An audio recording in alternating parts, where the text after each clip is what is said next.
বিচার রোখা যায় না, যাবে না, বিচার রোখা যায় না, যাবে না। তৃণমূল ছাত্র পরিষদ রাস্তায় বেরিয়েছে, বিচার হচ্ছে হবে।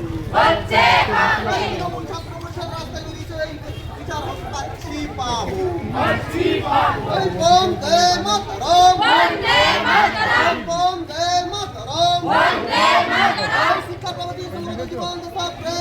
দেখছি যে তারপর মহামান্য হাইকোর্টের নির্দেশে, সুপ্রিম কোর্টের হাইকোর্টের নির্দেশে সিবিআই এই তদন্তের দায়িত্বভার গ্রহণ করলেন।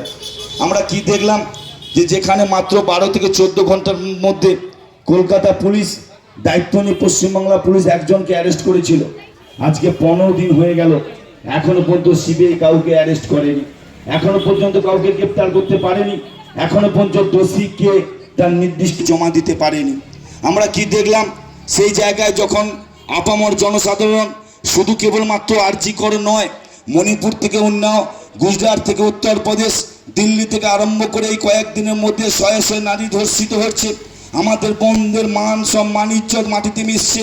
সেই জায়গায় যখন বিচারের জন্য গোটা ভারতবর্ষের মানুষ একত্রিত ভেবে আরজি কর শুধু নয়, সমস্ত বোনদের বিরুদ্ধে যে ধরনের অত্যাচার হচ্ছে তার বিরুদ্ধে বিচার চাইছে, তখন আমাদের প্রতিপক্ষ রাজনৈতিক দল তারা রাজনীতি করতে মাঠে নেমেছেন।